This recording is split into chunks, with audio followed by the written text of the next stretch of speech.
negara yang menjadi tonggak membawa dan menekankan perdagangan bebas sekarang meletakkan tarif yang bertentangan dengan semangat perdagangan bebas. Kekuatan dalaman mesti kuat, kekuatan ASEAN harus kuat, supaya sebagai ASEAN, sebagai satu kumpulan, kita bergerak bersama, bertindak bersama dalam menghadapi tekanan baru tarif Amerika Syarikat.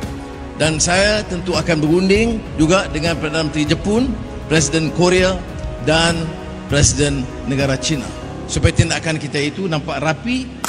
Malaysia pun kena tempiasnya. Kita banyak ekspor ke Amerika, lebih kurang 16% dari keseluruhan ekspor kita. Bila Amerika kenakan tarif, barang kita kat sana jadi mahal. Buat masa ini, impak kepada kita nampaknya tak berapa teruk berbanding ramai jiran kita.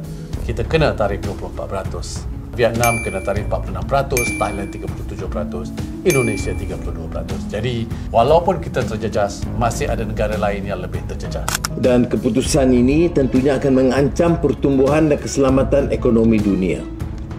Ia juga bakal memusnahkan atau memberi dampak negatif terhadap kemakmuran yang sedang dan semakin dikecapi oleh negara-negara membangun dan negara-negara selatan Global South. Dan bayangkan, ini baru 2-3 bulan Trump pegang jawatan. Trump ada sekitar 4 tahun lagi dan macam-macam perkara boleh berlaku. Sudah tiba masanya kita beri fokus pula kepada kekuatan ekonomi kita sendiri yang berasaskan sumber tempatan dan kitar ekonomi domestik serta serantau.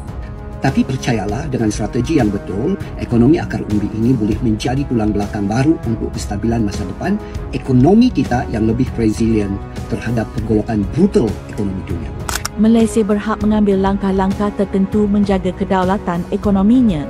Justru, kempen beli barangan buatan Malaysia amat penting untuk menyokong industri tempatan bagi mengelakkan krisis ekonomi, termasuk pengangguran.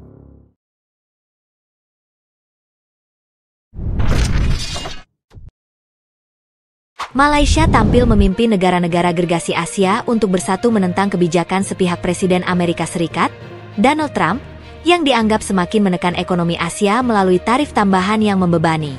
Presiden Amerika Serikat, Donald Trump, secara resmi mengumumkan penerapan tarif tambahan terhadap berbagai produk impor dari sejumlah negara, termasuk Malaysia. Dalam kebijakan baru ini, Malaysia dikenakan tarif sebesar 24% untuk barang-barang yang diekspor ke pasar Amerika. Sebagai perbandingan, beberapa negara ASEAN lainnya seperti Laos dikenakan tarif hingga 50%, Kamboja 40%, dan Thailand sebesar 36%. Hanya Filipina dan Singapura yang menerima tarif lebih rendah dibandingkan Malaysia. Kondisi ini secara langsung menyebabkan harga produk Malaysia yang dijual di pasar Amerika melonjak, dan hal ini menimbulkan tantangan besar bagi pelaku industri dan eksportir tanah air. Menanggapi situasi ini, pemerintah Malaysia segera menggelar rapat khusus yang berlangsung seharian penuh, melibatkan hampir seluruh jajaran kementerian. Fokus utama rapat ini adalah mencari solusi konkret untuk mengurangi tekanan ekonomi akibat kebijakan tarif Amerika. Dalam pernyataannya, pemerintah menyampaikan keprihatinan bahwa negara yang selama ini menjadi simbol perdagangan bebas, kini justru menetapkan tarif yang berlawanan dengan prinsip tersebut. Negara-negara besar lain seperti Tiongkok, Kanada, dan Meksiko juga turut terdampak. Namun Malaysia memiliki tantangan tersendiri karena Amerika Serikat masih menjadi mitra dagang utama bersama Tiongkok dan Jerman. Malaysia yang dikenal sebagai negara perdagangan sangat bergantung pada ekspor dan sektor pelancongan.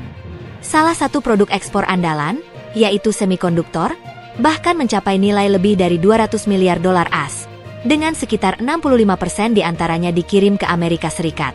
Sebagai langkah lanjut, Menteri Perdagangan Internasional dan Industri, Tengku Zafrul, akan memimpin penyelenggaraan sidang khas Menteri-Menteri Perdagangan ASEAN.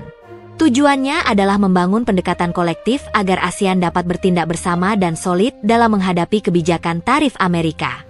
Selain itu, pemerintah Malaysia juga berencana menjalin komunikasi dengan para pemimpin dari Jepang, Korea Selatan, dan Tiongkok untuk menyusun strategi bersama secara lebih terarah dan terkoordinasi. Namun demikian, dalam pembicaraan antara para pemimpin ASEAN, termasuk Sultan Brunei, semua pihak sepakat agar setiap langkah diambil secara hati-hati. Saat ini belum ada kejelasan detail mengenai cakupan tarif, kemungkinan pengecualian, atau celah rundingan yang masih terbuka dengan pemerintah Amerika. Pemerintah menegaskan bahwa pendekatan diplomatik tetap menjadi pilihan utama, sambil terus memperkuat ekonomi domestik dan ketahanan regional. Pengumuman oleh Presiden Amerika Donald Trump mengenakan tarif ataupun kadar cukai tambahan untuk semua barangan yang dibawa ke Amerika Syarikat. Kita dikenakan 24%. Laos, Cambodia 50, 40%. Thailand 36%. Yang lebih rendah dari kita hanya Filipina dan Singapura di ASEAN ini. Ini bermakna barangan yang dihasilkan oleh Malaysia yang dijual ke Amerika akan meningkat harganya. Ini menimbulkan tentunya sedikit permasalahan. Semalam satu hari suntuk, dari paginya sehingga petangnya, satu mesyuarat kuasa yang melibatkan semua menteri-menteri, masuk Timbalan Perdana Menteri dan menteri-menteri hadir untuk melihat bagaimana boleh kita lakukan tindakan yang boleh meredakan atau mengurangkan tekanan kepada kita.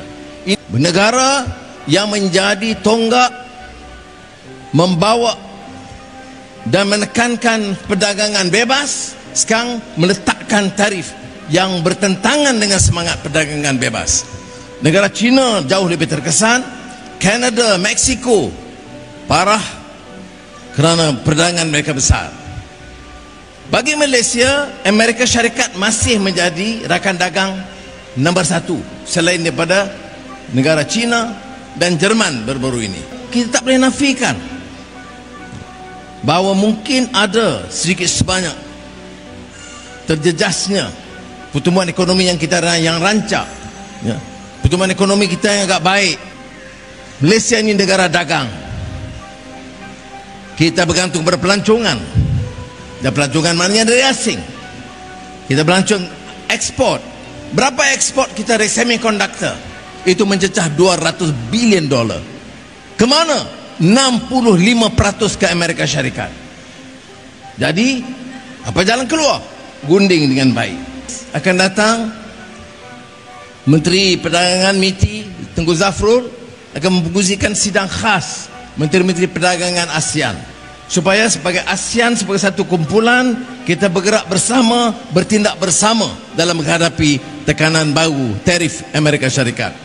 Dan saya tentu akan berunding juga dengan Perdana Menteri Jepun, Presiden Korea dan Presiden negara China, supaya tindakan kita itu nampak rapi.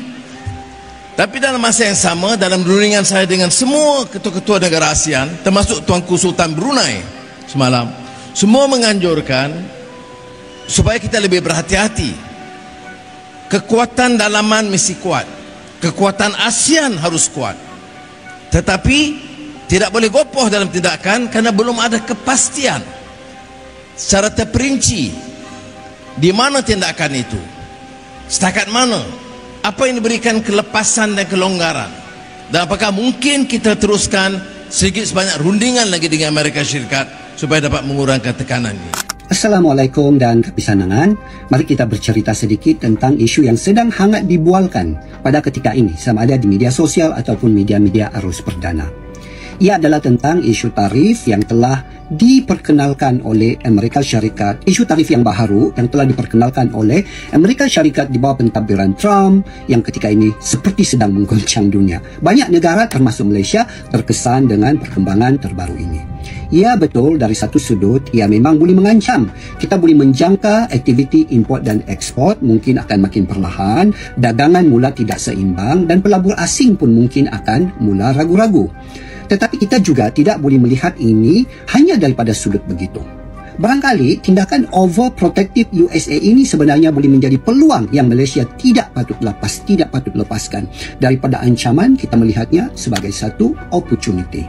Inilah masa terbaik pada pandangan saya untuk kita menilai semula kebergantungan kepada ekonomi global. Sudah tiba masanya kita beri fokus pula kepada kekuatan ekonomi kita sendiri yang berasaskan sumber tempatan dan kitar ekonomi domestik serta serantau. Sebenarnya, tarif yang USA kenakan terhadap negara-negara seperti China terutamanya, Meksiko dan Kesatuan Eropah, ini bukanlah sekadar isu perdagangan.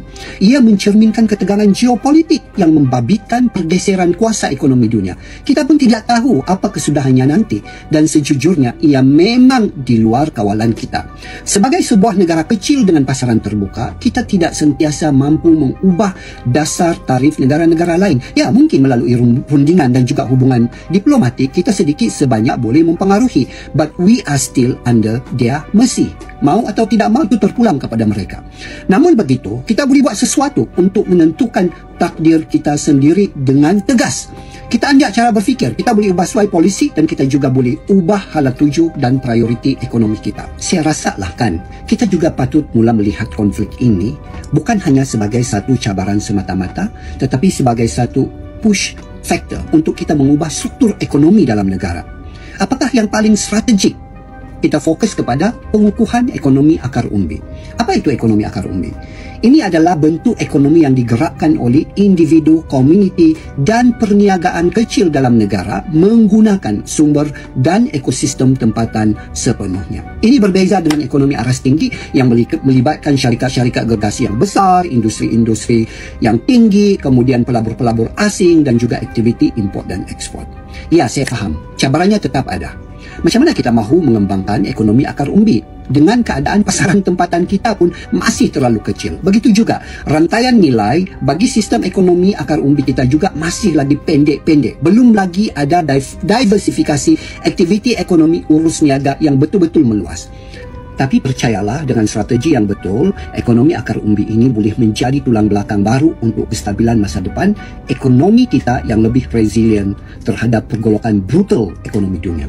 Tapi ingat saya tidak katakan bahawa kita perlu mengabaikan ekonomi aras tinggi. Tidak. Kita masih lagi perlu hubungan dagang dengan negara-negara lain kerana itu adalah merupakan salah satu penjana kepada pertumbuhan KDNK negara. Ya, tetapi yang saya katakan di sini ialah disebabkan oleh pergolakan dunia yang sentiasa tidak menentu dan untuk melindungi kepentingan ekonomi kita terutama sekali golongan marhain, maka kita dalam masa yang sama kita sudah patut bergerak untuk mengukuhkan kitar ekonomi akar umbi kita.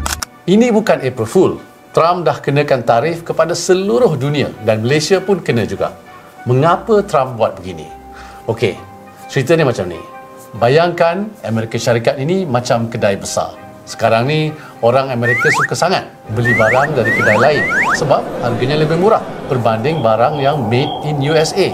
Jadi bos kedai Amerika marah. Mulai sekarang kalau barang dari luar nak masuk kedai kita, kena bayar yuran masuk. Contoh, bayangkan China jual baju kat Amerika. Sebelum ini harga baju tu $100. Lepas Amerika kenakan tarif 54% kepada China, harga baju tu jadi $154. Bos kedai Amerika ingat, bila dah mahal macam ni, orang Amerika tak beli dah barang dari luar. Syarikat-syarikat Amerika yang dulu buat kilang kat luar pun akan balik buka kilang kat Amerika. Tapi, bila barang dari luar jadi mahal, siapa yang kena bayar yuran masuk tu? Pembeli di Amerika. Jadi, pembeli kat Amerika yang biasa beli baju harga $100, kena bayar $154 untuk beli baju tu. Baju made in USA pun masih mahal. Murah sedikit saja daripada China. Mungkin $150. Jadi, orang Amerika pun fikir dua kali nak beli. Sebab apa? Sebab yang naik harga ni bukan baju saja, tapi semua benda. Jadi, pengguna Amerika kena berjimat sebab inflasi naik tinggi, semua barang dah mahal. Bila orang kurang beli, ekonomi pun jadi perlahan. Negara yang jual barang kat Amerika pun tak suka. Barang diorang tak laku, ekonomi diorang pun boleh terjejas. Diorang pun cakap, okey, kalau macam tu, barang dari Amerika pun kena bayar yuran masuk juga. Contohnya, EU jual kereta kat Amerika, lepas tu Amerika kenakan tarif. Sekarang EU pun kenakan tarif kat kacang soya dari Amerika. Kalau semua negara kenakan yuran masuk kat barang masing-masing, semua barang jadi mahal. Ekonomi dunia boleh jadi lembab sebab permintaan turun. Semua orang akan susah. Malaysia pun kena tempiasnya. Kita banyak ekspor ke Amerika. Lebih kurang 16% dari keseluruhan ekspor kita. Bila Amerika kenakan tarif, barang kita kat sana jadi mahal. Buat masa ini, impak kepada kita nampaknya tak berapa teruk berbanding ramai jiran kita. Kita kena tarif 24%. Vietnam kena tarif 46%, Thailand 37%, Indonesia 32%. Jadi, walaupun kita terjejas, masih ada negara lain yang lebih terjejas. Sebenarnya dari dulu pun kita dah sedar potensi kenaikan tarif ini. Sebab itulah kita cuba pelbagaikan pasaran ekspor. Contohnya tahun lepas, ekspor ke Kenya, Oman dan Namibia mencapai rekod baharu. Antara pasaran lain yang mencatat peningkatan besar ialah Angola melonjak 59.3%, Ethiopia melonjak 56.4%, Mesir naik 53.6% dan juga Algeria naik 27.9%. Kita juga giat mengadakan perjanjian perdagangan bebas dengan pelbagai negara. Awal tahun ini kita dah sign SIPA dengan UAE. Kita juga dah mulakan semula rundingan FTA dengan EU dan Korea pada tahun lepas. Satu lagi pasaran ekspor dengan potensi besar ialah ASEAN. Perdagangan antara negara ASEAN masih rendah, di bawah 25%. Sebagai pengerusi ASEAN 2025, antara fokus Malaysia ialah meningkatkan perdagangan antara negara ASEAN. Sumber kekuatan kita sebenarnya ialah ekonomi tempatan. Orang Malaysia masih kuat berbelanja, lebih 60% daripada ekonomi kita dipacu oleh perbelanjaan dalam negara. Sebelum ini, kita dah set up National Geo-Economic Command Center yang dipengerusikan oleh Perdana Menteri untuk merangka strategi komprehensif bagi menangani isu seperti ini. Pada masa yang sama, kita teruskan rundingan dengan Kerajaan Amerika Syarikat untuk cari penyelesaian menang-menang bagi kedua-dua pihak. Yakinlah, kerajaan akan sentiasa berusaha untuk memastikan kepentingan ekonomi Malaysia dan rakyat dilindungi sebaiknya. Okay guys, so kalau korang tengok berita ya semalam pukul 4 pagi, korang akan tahu yang Trump dia pergi announcekan new tarif kepada satu dunia. So tarif yang pertama adalah universal tarif 10% kepada semua goods yang diimport ke United States. Tapi ada negara yang special ya yang mendapat tarif extra, they call it reciprocal tarif. So Malaysia kena 24%. Ia adalah tarif yang dikenakan kepada Malaysia sebagai punishment kerana kita ada banyak trade surplus ya ke United States. Jumlah kita ekspor tu lebih banyak berbanding dengan kita import. So Trump rasa benda adalah rugi kepada United States. Dia mengenakan tarif ke atas negara kita based on that kerugian lah. According to him. Kalau dia rasa Malaysia teruk, ya bukan nak kata benda bagus. South Korea kena 25%. Vietnam kena 46%. Devastating kepada Vietnam sebab dia punya one of their biggest export markets adalah United States. Dan kalau you tengok list-list semua ni kan, contohnya Japan, India, Taiwan, Vietnam, China, Thailand, Indonesia kena 32%. A big number of countries dalam list ni adalah Asian countries sebab Asian countries ni banyak export. Dan untuk yang tak tahu lagi apa maksud tarif ni, kalau Malaysia pergi exportkan furniture ataupun gloves rubber gloves contohlah harga dia RM100. Kalau tak ada tarif, importer tu just markup 10%, jual RM110. Itu contoh paling mudah. Tapi now kita dah dikenakan tarif 24%. Bila goods tu RM100 tu masuk ke US, lebih kurang ya, this is a very oversimplified punya example, tapi 24% cukai akan dikenakan ke atas RM100 tu. Jadi RM124. Siapa kena bayar? The importer kena bayar. Tapi the importer tu nak keuntungan. Dia naklah RM10 dia tu. Dia akan jual kepada distributor pada harga RM124 tambah RM10. So dia kena jual pada harga RM134.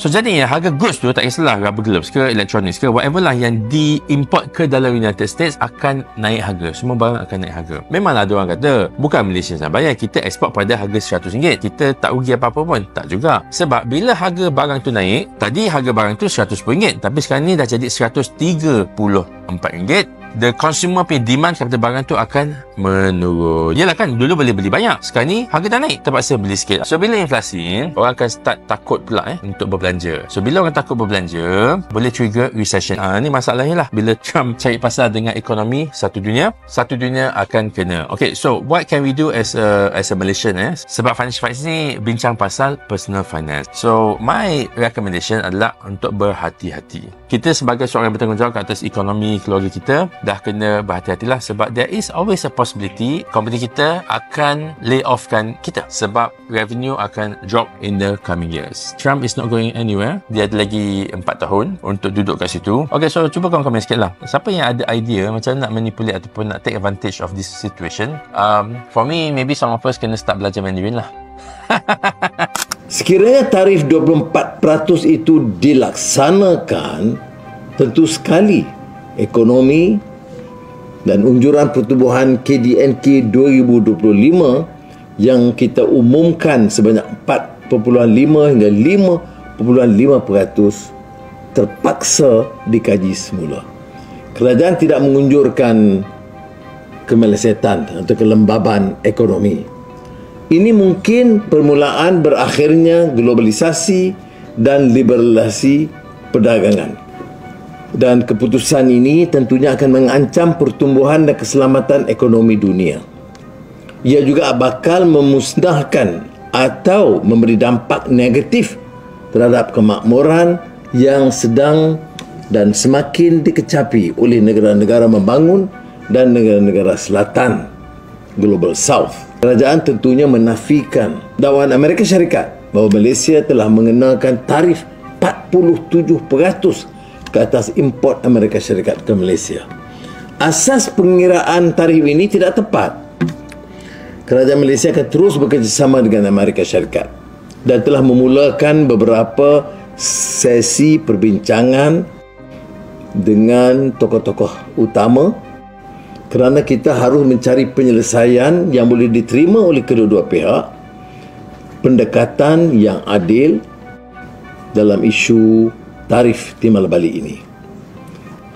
Dan kita akan mengambil langkah-langkah tambahan untuk menjana pertumbuhan dalaman kekuatan domestik yang tentunya akan disokong oleh perbelanjaan isi rumah yang berdaya tahan, pelaburan domestik yang kukuh, pelancongan yang lebih segar dan pelaksanaan berkesan, cepat, cekap, mengelakkan ketirisan, keborosan dan rasuah dalam melaksanakan plan induk negara. Beberapa langkah awal ini termasuk menangani impak tarif, termasuk seperti yang saya sebut tadi, penubuhan Pusat Tindakan Geoekonomi Nasional, National Geoeconomic Command Center, yang saya akan pengurusikan sendiri, dan MITI sebagai sekretariat. Kajian ini akan melihat aspek dan kesan atau dampak tarif ke beberapa sektor, terutama yang melibatkan ekspor ke Amerika Syarikat. Mesyuarat yang pertama telah diadakan dengan penyertaan rakan-rakan jemaah menteri dan pakar-pakar dalam kerajaan dan juga sektor swasta.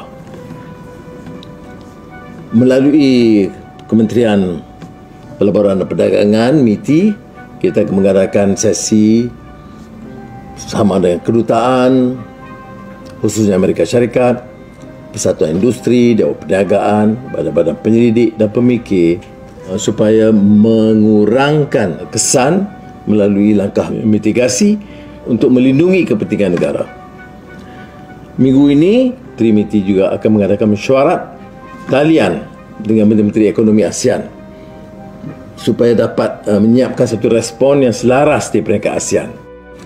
Dan kita juga akan mesyuarat seusai mesyuarat Menteri Ekonomi dan Perdagangan supaya kita dapat dari sudut negara ASEAN mencapai kesepakatan. Rakyat Malaysia diseru mempergiat kembali kempen beli barangan buatan Malaysia untuk menyokong ekonomi tempatan bagi mengimbangi kesan ekonomi susulan tindakan Amerika Syarikat yang mengenakan tarif 24% ke atas ekspor Malaysia. Melalui kempen ini, ia sedikit sebanyak akan membantu meningkatkan permintaan terhadap produk tempatan tatkala jualan ke Amerika Syarikat terjejas. Setiausaha Agung Amanah, Faz Fadzil berkata, usaha ini bagi mengelakkan industri tempatan terjejas teruk akibat lambakan bekalan mengejut. Rakyat Malaysia perlu bersama-sama memilih produk tempatan berbanding produk asing, melainkan tiada alternatif. Semua produk dijual di Malaysia perlu dilabelkan sebagai buatan Malaysia atau buatan asing bagi melicinkan kempen ini. Semua GLC juga perlu membeli produk atau perkhidmatan buatan Malaysia untuk penggunaan mereka. Malah, semua syarikat dan perniagaan milik tempatan digesa untuk mengutamakan produk tempatan. Faiz menegaskan, Malaysia berhak mengambil langkah-langkah tertentu menjaga kedaulatan ekonominya.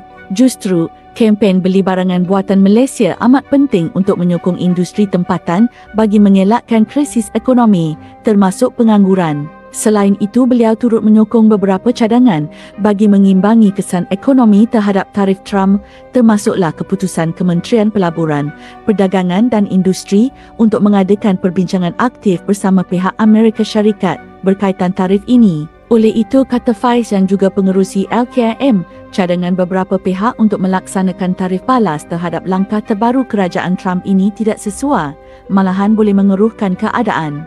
Sekarang ni kat Amerika Syarikat tengah ada demonstrasi besar-besaran menentang Donald Trump dan juga Elon Musk. Bermula Sabtu lepas, 5 April, jalan-jalan Amerika Syarikat dipenuhi dengan jeritan rakyat. Elon Musk dikatakan mastermind di sebalik pemecatan puluhan ribu penjawat awam di Amerika Syarikat. Yang terbaru, Donald Trump mengumumkan tarif baru yang mana membuatkan barangan import naik sehingga 50%.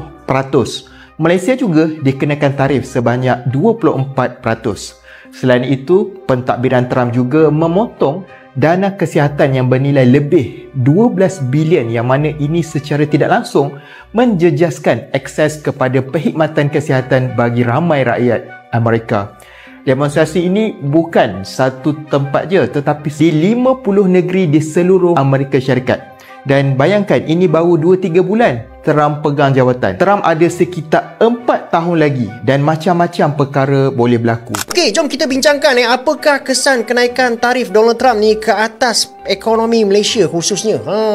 Sejak bermenjak ni bila Trump mengumumkan tentang nak kenakan tarif pada Kanada lah, Mexico lah, China lah. Dunia ni dah macam yo-yo guys. Kejap atas, kejap bawah, kejap atas, kejap bawah, tunggang terbalik. Pula tu katanya dia buat U-turn dekat Canada dan juga Mexico. Katanya nak kenakan tarif dekat Mexico. Lepas tu dah berbincang, discuss dengan Presiden Mexico. Tangguh pula. And then katanya dia pun discuss juga dengan Perdana Menteri Canada, Justin Trudeau. Tangguh juga katanya kan. Itulah guys, sekejap okey, sekejap tak okey. Tapi tak apalah guys, kita analyse sedikit apa yang akan berlaku kepada ekonomi Malaysia. Sebab kita ni kena lihat diri kita juga. Kita hanyalah sebuah ekonomi yang dianggap sebagai small open economy. Jadi apa-apa jua yang berlaku dekat ekonomi global ni, kita akan terkena kesan dia. Dan saya boleh katakan lah, tarif ni dia adalah sejenis yang kita namakan dalam ekonomi sebagai negative sum game. Negative sum game ni dia adalah satu keadaan di mana keputusan itu akan melibatkan kedua-dua pihak rugi. Kalau zero sum game, satu pihak untung, satu pihak rugi. Sebab sebenarnya penggunaan tarif ni dia adalah satu langkah ke belakang. Sebab tak ada siapa pun yang untung daripada benda ni. Sebab kalau satu negara tu kena tarif, dia akan kenakan balik tarif kepada negara yang lagi satu tu. Baik, yang pertama sekali guys, kita kena tengok peluang baru. Sebenarnya kita pun akan dapat peluang daripada benda ni. Sebab kita punya position ni, kita adalah sebuah negara yang neutral. Kita tak berpihak kepada US, kita tak terlalu berpihak kepada China, kita dekat tengah-tengah. So, ada kemungkinan besar bahawa dengan pengenaan tarif ni, syarikat-syarikat daripada China akan datang untuk melabur dekat Malaysia dan juga integrate dengan pasaran tempatan yang membolehkan mereka mengeksport kembali ke Amerika Syarikat. Di samping tu juga, syarikat-syarikat daripada Amerika Syarikat diorang pun akan mencari alternatif untuk mendapatkan sumber baru selain daripada negara China lah, ataupun negara-negara yang dikenakan tarif yang tinggi ni. Dan mereka mungkin akan mula mendapatkan daripada negara kita iaitu Malaysia. So, disebabkan pasaran lain tu mungkin dah tertutup, pasaran kita terbuka. Jadi kita kena pandai ambil peluang. Tapi lagi satu, benda ni pun boleh dibuat dengan cara kita marketkan kita punya produk. Siapakah orang yang pertama kena buat marketing untuk Malaysia? Perdana Menteri lah. Sebab tu kalau kita tengok Perdana Menteri sekarang ni aktif dia ke sana kemari cuba mempromosikan Malaysia. Ini semua adalah marketing. Kalau kita tak buat marketing, macam mana orang nak nampak kita, betul tak? Jadi apa yang Perdana Menteri buat tu adalah satu perkara yang betul. Lepas tu pula, mungkin selepas ni akan wujud blok-blok perdagangan yang baru khususnya untuk mengelakkan daripada terkena kesan daripada tarif US ni. Dan juga blok-blok perdagangan yang sedia ada. Sekarang ni pun dia punya peranan pun akan lebih dipertingkatkan dan juga lebih penting pada masa akan datang. Kan disebabkan pasaran ke US dah terhad, jadi blok-blok perdagangan yang sedia ada ni akan meningkatkan kerjasama diorang. Contohnya kita ada RCEP, CPTPP, ni semua adalah platform-platform yang sedia ada yang kita boleh explore. Tapi antara kesan negatif yang ketara ni, dia of course akan menyebabkan gangguan ataupun ketidaktentuan di dalam sentimen pelaburan. Sebab pada masa akan datang, syarikat-syarikat daripada luar ataupun syarikat daripada US sendiri, dia mungkin tertanya-tanya apakah yang akan terjadi juga kepada Malaysia. Adakah nasib Malaysia akan terkena juga macam negara lain yang dinaikkan dia punya tarif? Jadi rasa was-was ataupun rasa tidak tentu ni mungkin akan menyebabkan pelabur-pelabur yang sebelum ni nak melabur dekat Malaysia ni, mereka menangguhkan lah. Lagi satu, semakin Trump meningkatkan dia punya polisi tarif ni, kesan terhadap ringgit pun tidak baik. Sebab tu kalau kita tengok, sebaik saja Trump naikkan aja dia punya tarif tu, ringgit dia terkena tekanan and then bila Trump dia kata dia pause ataupun dia tangguhkanlah pengenaan tarif pada Kanada dan Mexico ni, ringgit okey balik. Kesan tarif US kepada Malaysia, betul ke akan ramai kena buang kerja? Okey, saya suka kan kita faham dulu apa yang Trump nak capai sebenarnya, baru kita akan nampak dengan lebih jelas kesan kepada global dan juga negara kita lah. Sebab ini bukan cerita Malaysia je, ini cerita global sebenarnya. Okay, Rabu lepas Trump dia announce satu strategi barulah, perang tarif secara serius, secara skala global ini bukan lagi isu Malaysia, ni dah isu global. Semua orang rasa, semua orang terkena. Banyak negara sekarang ni dia mula risau dan bimbang dengan situasi semasa. Kita faham dulu apa yang Donald Trump nak buat sebenarnya. Masalah utama US adalah sebenarnya masalah fiskal. Kantung negara mereka lah, hutang mereka banyak dan bajet sentiasa defisit. Setiap tahun ada je masalah US government shutdown. Nanti kan habis tengok video ni, cuba cari apa itu US government shutdown. Ini memang masalah hampir setiap tahun. So nak settle isu ni, Trump memang kena fikirlah satu strategi untuk tambah income. Dan Trump memang dari dulu lagi nampak yang masalah utama US adalah trade deficit, trade war. Lepas tu lah masa pentadbiran penggal pertama dulu, dia asyik sebut pasal trade war je. Memang target dia nak settlekan trade war, nak settle trade deficit. Okay, next question, apa pula? Apa benda tu trade deficit ni? Trade deficit, nak mudah faham macam ni lah, kita lebih banyak import daripada export. Kita lebih banyak beli barang daripada kita jual barang. So benda ni tak disukai oleh Trump. Dia kata kena settlekan isu ni.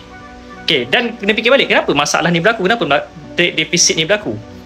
Saya lukis okay. Ni US, saya pilih US, dan ni Malaysia dan Vietnam. Saya pilih dua negara ni lah sebagai contoh. Company Apple Incorporated, itu company US, company based dekat US.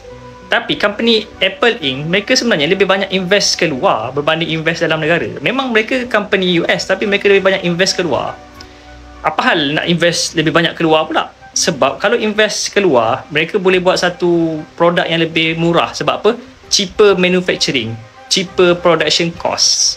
Sebab itulah mereka pilih untuk invest ke negara seperti Malaysia dan Vietnam. Yes, kita dan Vietnam adalah negara yang terima investment daripada Apple Inc. Dan kalau tak silap saya, lebih banyak investment tu lebih banyak daripada apa yang US dapat, walaupun mereka base kat US. Okay,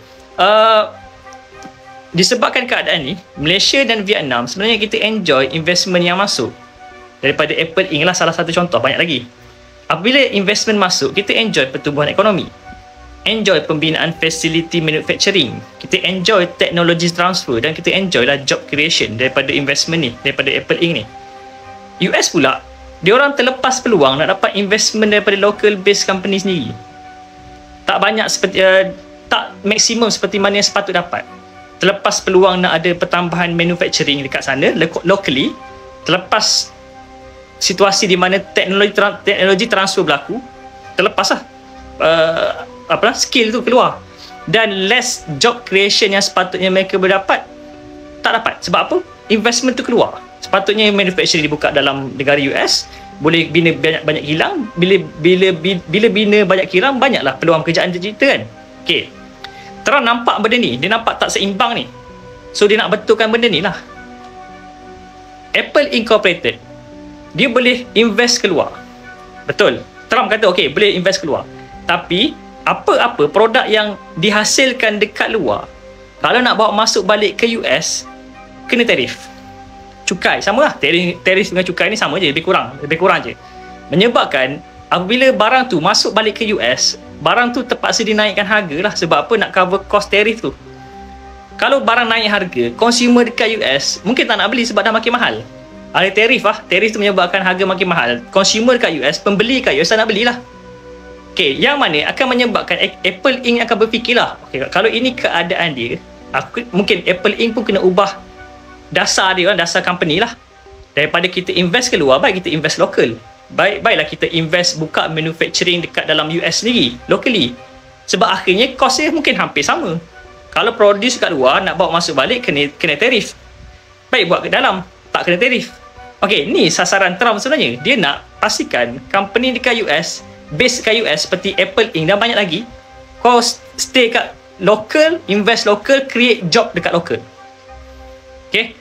Sebab kalau keluar akan ada kos tambahan. Paksa secara halus company US based buka bisnes dengan lebih besar, dengan lebih agresif dalam US sendiri, supaya ekonomi US grow lebih laju, job creation boleh berlaku dengan lebih banyak. Pada saya sebenarnya tindakan ni agak genius lah daripada segi strategi bisnes, tapi impak sebenar tak tahu lagi sebenarnya. Semua global sedang tunggu dan lihat apa akan berlaku. Semua tak tahu. Negara tak tahu, company pun tak tahu nak bergerak macam mana. Okay? Sebab walaupun Trump kenakan tarif dekat pelbagai negara, semua negara pun, mereka pun ada strategi masing-masing. Masing-masing ada otak nak fikir untuk bertindak balas. Sekarang ni sebenarnya masa yang kita katakan sebagai shock market, ketidaktentuan pasaran market sekarang sedang berlaku. Market confused lah. Sebab tu tengok kan, US30 Dow Jones Index tu drop kau-kau. Semua pasaran indeks secara global berdarah tau. Termasuklah Malaysia. Kalau kau nampak bursa berdarah tu, itu bukan terpencil. Satu dunia sedang berdarah sebab semua orang tak tahu ke mana ekonomi nak bergerak selepas ini, selepas tindakan Trump. Semua confused. Apa akan jadi kepada ekonomi lepas ni? Okey. Ada yang ramal sebenarnya, tindakan Trump ni akan menyebabkan US akan alami kegawatan ekonomi secara kritikal sebab dia akan mengganggu pelbagai perniagaan lah. Tapi ada yang optimis juga dengan tindakan Trump ni, yang mana akhirnya semua company dalam US yang besar-besar tu akan tunduk dengan game plan Trump ni. Maksudnya, okay, kita back locally, tak perlu keluar. Okay, faham Ini kerangka dan sasaran Trump Saya nak ringkaskan, nak conclude macam ni. Dua benda asas yang Trump nak capai. Satu, company base US yang base kat US, invest local. Jangan invest keluar. Buka kilang dalam lokal, bina pekerjaan dekat lokal. Barulah GDP growth dekat US berlaku ketara, barulah job creation akan lebih banyak dihasilkan, barulah ekonomi lagi cepat berkembang. Teknologi transfer juga akan berjaya dikawal lah daripada terkeluar, dapat diadaptasi oleh negara luar. So terkawal lah. Dua, Trump nak capai kalau company base US nak juga invest keluar. Maksudnya Trump dah fikir dah, okay, kau nak invest keluar, kau boleh invest, tapi kau absorb lah tarif tu. Maksudnya kalau company Apple Inc. masih lagi nak invest kat luar, produk baru masuk balik US dikenakan tarif, still government US dapat lagi hasil kat situ, dapat tarif, dapat meningkatkan revenue. So ini memang betul-betul game nak menaikkan ekonomi US lah Trump ni. Bijakan, saya nampak betul-betul bijak. Okay, kesan kepada Malaysia, kita dah cerita pasal apa yang Trump nak capai. Kesan kepada negara kita, kalau game plan ni sukses, company base US yang ada dekat Malaysia, yang ada kilang dekat Malaysia, mungkin akan kecilkan saiz, akan lay off pekerja. Memang akan ada pengangguran, akan sedikit meningkat lah. GDP growth akan sedikit terjejas. Tu memang jangkaan. Baca mana-mana report, memang itulah antara jangkaan yang paling possible. Jangkaan, bukan akan berlaku, jangkaan. Yang mana akan dirasai bukan sahaja Malaysia, di global. Saya baca semua melihat benda yang sama je. Tapi masih lagi nampak 50-50. Akan berlaku atau tidak? Akan berlaku atau tidak? Sebab apa? Sebab ini benda baru. Keputusan ni mendadak dan tak pernah dibuat oleh mana-mana presiden sebelum ni. So masing-masing masih tunggu dan lihat. Australia dah mula bising. Marah-marah Australia tau. Taiwan mula cuak sebab dia nak lawan China, tapi US buat macam ni pula. UK dah mula buat jangkaan ekonomi akan terjejas. Okay, apa option yang ada? Option yang ada, semua negara selain US kena bersatu lah kot dan retaliate secara bersama. Kita ada BRICS, kita ada ASEAN, kita ada OIC, ada macam-macam lagi lah kesatuan negara-negara. Bersidang lah dan lawan balik secara, mungkin lawan balik dengan membina market baharu. Okay, satu info penting yang saya nak awak semua faham. Kenapa US market lah penting? Kenapa semua negara nak pasarkan produk mereka ke US balik? Sebab sekarang ni tahun 2024 ni, dan dalam tempoh masa 30 tahun yang kebelakangan ni, US adalah market terbesar dunia. Pasaran terbesar dunia adalah US. Largest consumer market. Nombor 2 European Union, nombor 3 China. Tapi menjelang 2030, ramalan yang dibuat setakat hari ni, China akan ganti US. 2030 lagi lebih kurang, tak lama dah, 5 tahun lagi. China akan jadi pasaran terbesar dunia. India jadi second, US jatuh nombor 3. Ini new emerging market, largest consumer market. Indonesia pun akan jadi antara biggest market juga menjelang 2030. So maybe option yang adalah explore new opportunity lah, explore new market ni lah. Ria News akan terus memberikan berita terbaru dan terupdate mengenai Indonesia dan Malaysia, memberikan informasi yang akurat dan relevan bagi Anda. Jangan lewatkan perkembangan terkini yang akan kami hadirkan setiap saat.